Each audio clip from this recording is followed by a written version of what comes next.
Kevin Stefanski feels like his job may be on the line. That entire offensive line that Shedeur had last year that Shedeur just had in this game is gone. My bad for not showing y'all that. So that entire offensive line Shedeur had yesterday. I don't concern myself with outside type of things, but I'm committed to his development, just like all of our rookies. So we'll continue to focus on getting our guys better, and that's what we'll stay committed to, and that's what's important to me. Breaking news out of Cleveland has shaken the Browns organization to its core.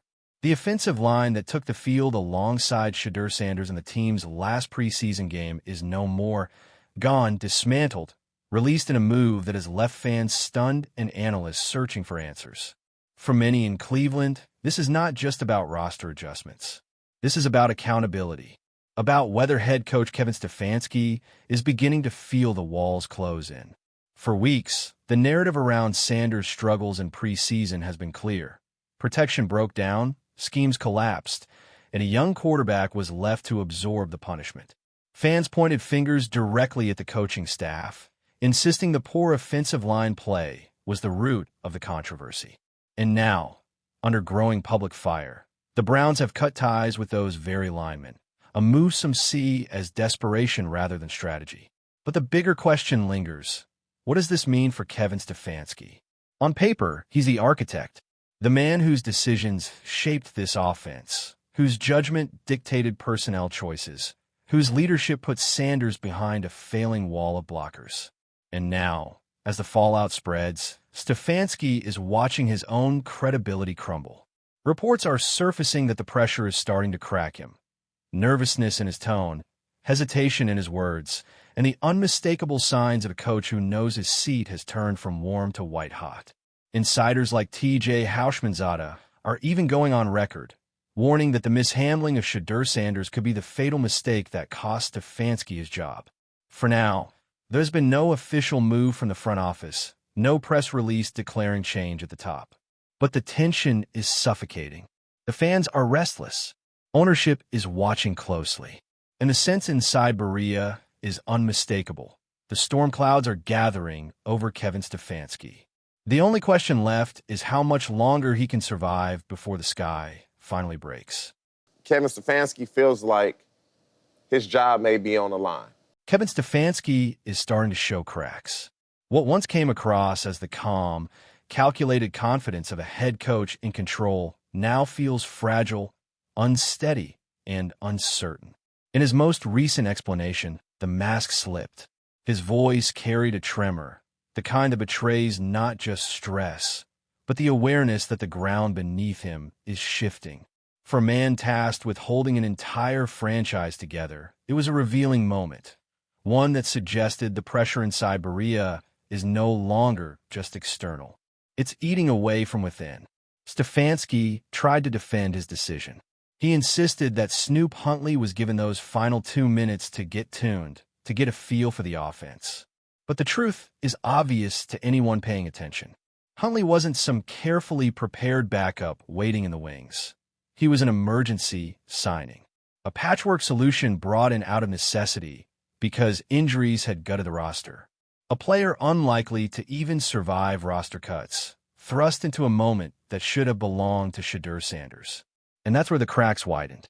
By pulling Shedeur and handing those reps to Huntley, Stefanski sent a message, intentional or not, that left fans and analysts shaking their heads. This wasn't about development. This wasn't about strategy. It was a move that spoke to panic, to a coach scrambling for answers under the harsh spotlight of a restless fan base. His tone gave it away.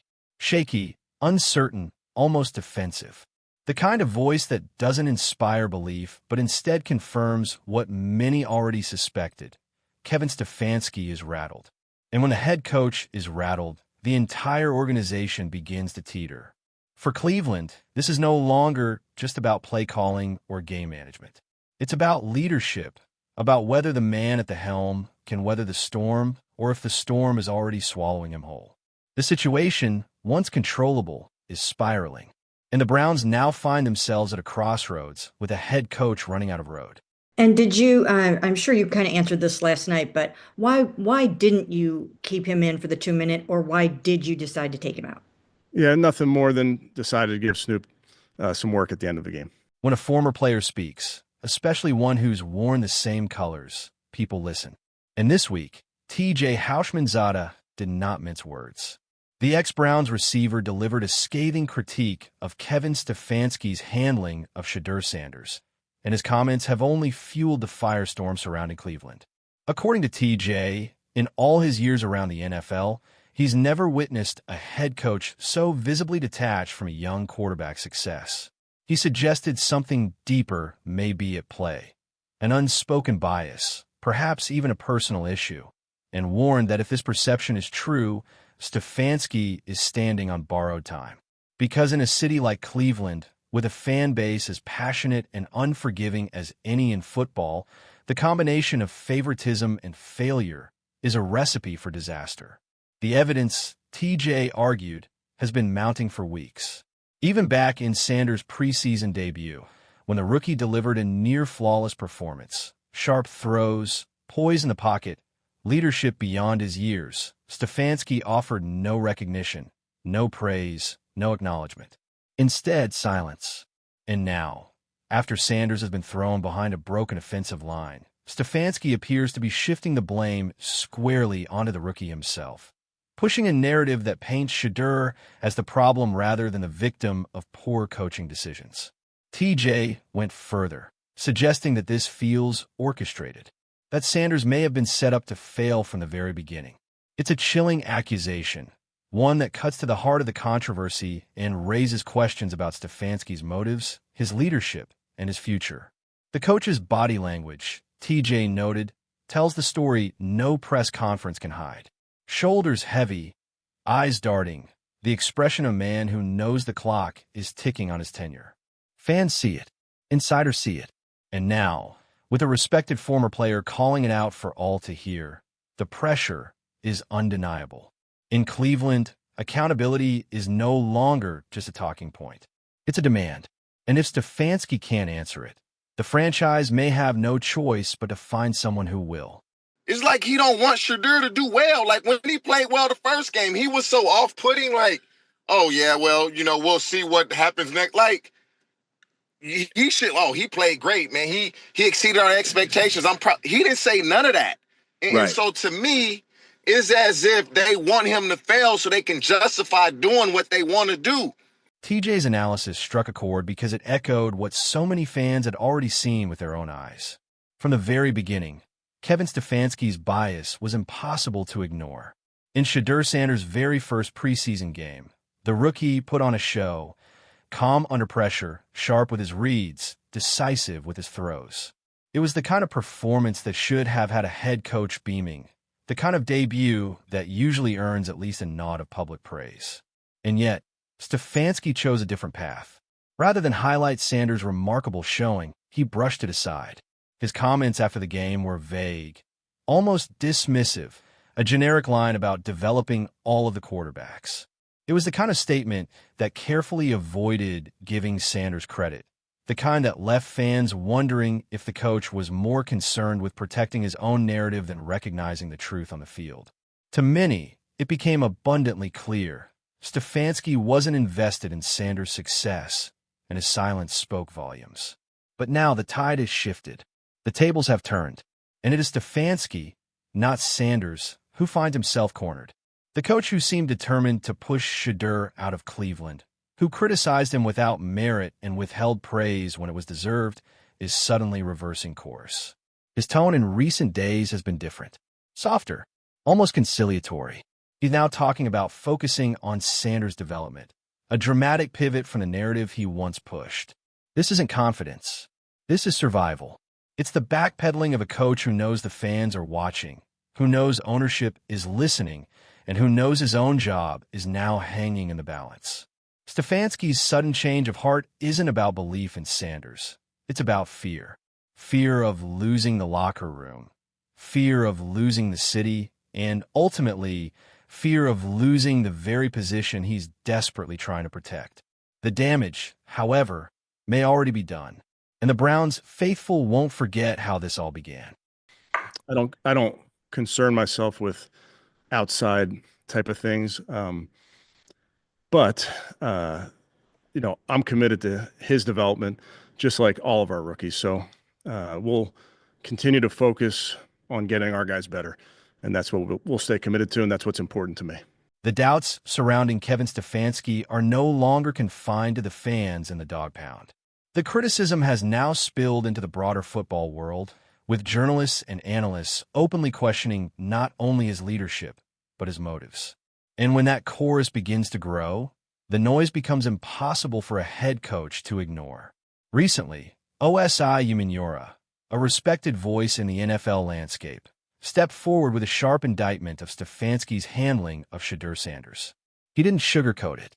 In his view, Stefanski's decision to place Sanders behind a lineup of offensive players who weren't even roster-worthy was not just a tactical mistake, but a setup. A scenario that left Sanders with virtually no chance to succeed. Umenyiora laid it bare.